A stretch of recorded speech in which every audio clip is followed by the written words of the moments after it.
Students, कैसे हो आप सभी। उम्मीद करता हूँ आप सभी अच्छे होंगे। स्टूडेंट्स, आज मैं आपसे ऐसे 10 क्वेश्चन पूछने वाला हूँ जो आपके कंपटीशन एग्ज़ाम के अंदर पूछे भी जाते हैं। तो स्टूडेंट्स, अगर आपको इनके आंसर आते हों तो ज़रूर कमेंट बॉक्स के अंदर कमेंट करके बताना कि हमारे जो आंसर हैं इतने आंसर सही आए हैं और इतने हमारे गलत हुए हैं। तो आपकी जो तैयारी की दिशा है इससे पता चल जाएगा कि आपकी जो तैयारी है वो कैसी चल रही है। तो चलिए स्टूडेंट्स, शुरू करते हैं। फर्स्ट क्वेश्चन दिया गया है, भारत में कुल कितने केंद्र शासित प्रदेश हैं। ए ऑप्शन है 6, बी ऑप्शन है 7 और सी ऑप्शन है 8 और डी ऑप्शन है 9। तो आपको आंसर जो है वो कमेंट बॉक्स के अंदर ज़रूर बताना है और आपका जो स्कोर है वो भी बताना है। तो राइट आंसर हो जाएगा स्टूडेंट्स इसका वो है 8। वर्तमान के अंदर भारत के अंदर जो हैं कुल 8 केंद्र शासित प्रदेश हैं और कई स्टूडेंट्स जो होते हैं उनको ये कन्फ्यूज़न रहता है कि भारत के अंदर जो केंद्र शासित प्रदेश हैं वो 9 हैं, लेकिन भारत के अंदर केंद्र शासित प्रदेशों की संख्या 8 ही है। तो आपको ये याद रखना है। क्वेश्चन नंबर है 2, भारत का एकमात्र केंद्र शासित प्रदेश जो 2 राज्यों की राजधानी है। ए ऑप्शन है दिल्ली, बी ऑप्शन है अंडमान निकोबार, सी ऑप्शन है जम्मू कश्मीर और डी ऑप्शन है चंडीगढ़। तो राइट आंसर हो जाएगा जो चंडीगढ़ है वो 2 राज्यों की राजधानी है। वो कौन सी हैं? तो पंजाब और हरियाणा की राजधानी कौन सी है? तो चंडीगढ़ है। तो चंडीगढ़ जो है एक केंद्र शासित प्रदेश भी है और ये पंजाब और हरियाणा की राजधानी भी है। और Punjab and Haryana high court भी कहाँ पे है? तो वो भी चंडीगढ़ के अंदर है। तो उम्मीद करता हूँ आपके ये दोनों क्वेश्चन बिल्कुल सही होंगे। क्वेश्चन नंबर है 3, साउथ बटन नेशनल पार्क किस राज्य में, किस केंद्र शासित प्रदेश में स्थित है। ए ऑप्शन है लद्दाख, बी ऑप्शन है पुडुचेरी, सी ऑप्शन है अंडमान निकोबार और डी ऑप्शन है जम्मू कश्मीर। तो आपको आपका जो आंसर है वो कमेंट बॉक्स के अंदर जरूर बताना है। तो इसका जो राइट आंसर है स्टूडेंट्स वो हो जाएगा सी ऑप्शन। अंडमान निकोबार के अंदर साउथ बटन नेशनल पार्क है और south button national park Bharat का एकमात्र ऐसा नेशनल पार्क है जो सबसे छोटा है। तो आपको ये भी याद रखना है। क्वेश्चन नंबर है 3, तो इसका राइट आंसर हो जाएगा अंडमान निकोबार। क्वेश्चन नंबर है 4, भारत का सबसे अंतिम हाई कोर्ट कौन सा है।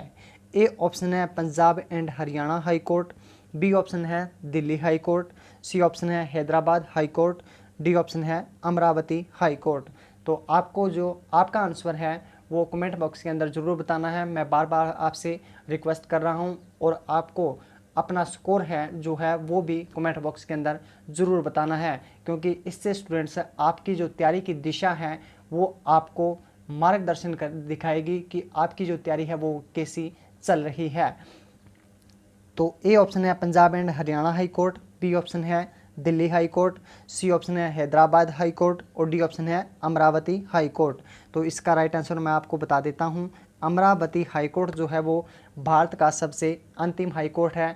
तो आपको पता होगा तेलंगाना और आंध्र प्रदेश जो 2 राज्य हैं वो अलग हुए थे और उनका जो नया केंद्र शासित प्रदेश जो नया हाई कोर्ट बना है वो कौन सा बना है? अमरावती हाई कोर्ट बना है और ये 2019 के अंदर बनाया गया था। क्वेश्चन नंबर है 5, वर्तमान में भारत में कितने हाई कोर्ट हैं। ए ऑप्शन है 24, बी ऑप्शन है 23 और सी ऑप्शन है 25 और डी ऑप्शन है 21। तो राइट आंसर हो जाएगा स्टूडेंट्स इसका सी ऑप्शन।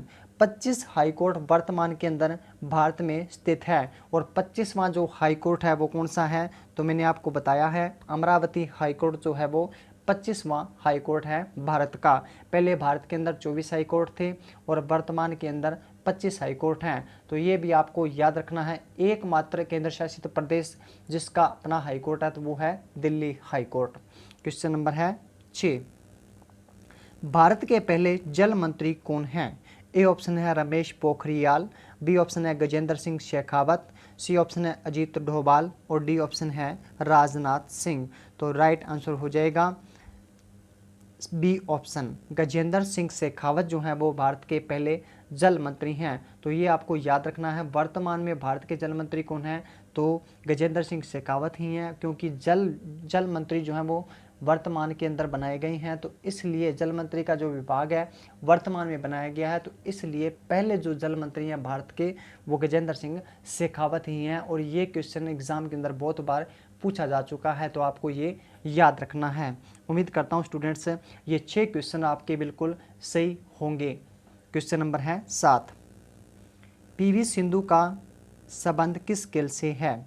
ए ऑप्शन है बास्केटबॉल, बी ऑप्शन है टेनिस, सी ऑप्शन है बैडमिंटन और डी ऑप्शन है दौड़। तो राइट आंसर हो जाएगा स्टूडेंट्स इसका वो हो जाएगा बैडमिंटन। तो पीवी सिंधु का जो संबंध है वो बैडमिंटन से संबंधित है, न कि टेनिस से संबंधित है। इन दोनों के अंदर स्टूडेंट्स को ज़्यादातर जो है डाउट रहता है कि टेनिस से संबंधित है या बैडमिंटन से। तो आपको ये याद रखना है पीवी सिंधु को सिल्वर गर्ल भी कहा जाता है और ये बैडमिंटन से संबंधित है। बैडमिंटन की खिलाड़ी हैं, बहुत अच्छी खिलाड़ी हैं भारत की, तो ये भी आपको याद रखना है।